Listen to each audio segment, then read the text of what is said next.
कृष्ण गोविंद हरे मुरारे, हे नाथ नारायण वासुदेव। ओम मंगल भगवान विष्णु मंगल मंगलम बुद्धियाय मंगलाय गौरी शाम काकारं बुधग सहगं पद्मनाभं सुरेशं विश्वाधारगं सदिसंगमेगुणं स्वांगं लक्ष्मीकान्तं कमलनयनं योगविद्यानगम्यं वन्दे विष्णुं भगवरं सर्वलोकैकनाथं। विष्णवे नमः विष्णवे नमो विष्णवे नमो गंगा विष्णु भगवते वासुदेवाय नमो नारायणाय नमो नमः।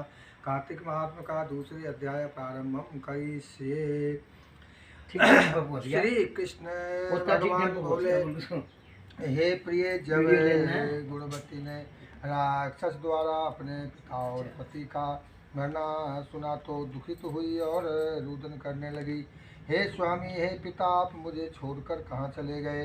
मैं आपके बिना क्या करूं? अब मेरे भोजन वस्त्र का प्रबंध कौन करेगा? अब मैं किसकी शरण में जीऊं? और मैं विधवा हो गई हूँ। विधाता का मेरे ऊपर कोप हुआ है, मैं कैसे जीऊँ? श्री कृष्ण जी बोले, टोकरी के समान विलाप करती हुई, हवा से हिलते हुए केले के पत्ते की तरह कांपती हुई वह पृथ्वी पर गिर पड़ी। थोड़ी देर में सावधान होने पर फिर विलाप करने लगी और शोक समुद्र में डूब गई। उस गुणवती ने घर की सब वस्तुएं बेचकर यथाविधि से अपने पति की परलौकिक क्रिया की और इसी नगरी में विष्णु भगवान की भक्ति में तत्पर होकर इंद्रियों को बस में करे शांति से रहने लगी और मरण तक एकादशी और कार्तिक मास की व्रत आदि करती रही। ये प्रिय, ये दोनों व्रत मुझे अत्यंत प्यारे हैं, जिसके करने से भोग और मोक्ष की प्राप्ति होती है, पुत्र और संपत्ति मिलती है। कार्तिक की तुला राशि गए पर सूर्य निकलने पर महापापी जो भी प्रातः काल स्नान करते हैं वे भी मुक्त को प्राप्त होते हैं। जो मनुष्य स्नान, जागरण, दीपदान और तुलसी का पालन करते हैं वे विष्णु के रूप हैं।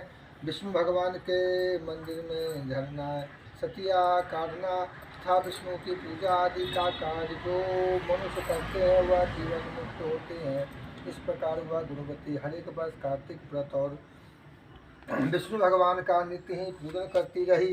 एक समय वृद्धावस्था के कारण दुर्बल होने से, रोग और ज्वर से पीड़ित होने पर भी गंगा स्नान को गई। जो ही पानी में उतरी, जाड़े के मारे कांपने लगी। उसी समय गुणवती ने आकाश में आता हुआ विमान देखा। शंख, चक्र, गदा, पद्म आदि आयुधों के लिए हुए विष्णु के रूप धारण करने वाले पार्षद गरुड़ की ध्वजा वाले अप्सराओं से युक्त ऐसे विमान में बिठाकर वैकुंठ को ले गए और प्रदीप्त अग्नि के समान कीर्ति वाली गुणवती विमान में बैठी हुई कार्तिक व्रत के प्रभाव से मेरे पास आ गई। जब सूर्यादि देवताओं की प्रार्थना से मैं पृथ्वी पर आया तब वे गण भी मेरे साथ आए। हे भावनी, यह सब यादव मेरे गण हैं और तुम्हारे पिता देव शर्मा भी इस जन्म में सत्राजित हुए और तुम्हारे पति चंद्र शर्मा इस जन्म में अक्रूर है। और हे देवी, तुम ही गुणवती हो जो कार्तिक के स्नान के प्रभाव से मेरे लिए अत्यंत प्रिय हो। तुमने तो मेरे मन मंदिर के सामने तुलसी का बगीचा लगाया, उसी से यह कल्प वृक्ष तुम्हारे आंगन में है। कार्तिक में जो पहले तुमने दीपदान किए हैं उसी के फल से तुम्हारे सुंदर देह और घर में लक्ष्मी देवी का निवास है, जो संपूर्ण प्रतारी पति स्वरूप भगवान को अर्पण किए थे। इसलिए तुम मेरी पत्नी बनी हो और तुमने जन्म मृत्यु तक जो कार्तिक व्रत उपवास किए उसे तुम्हारा वियोग मुझसे कदापि नहीं होता। इसी प्रकार कार्तिक में का करने वाले तुम्हारे समान मेरे प्रिय होते होंगे।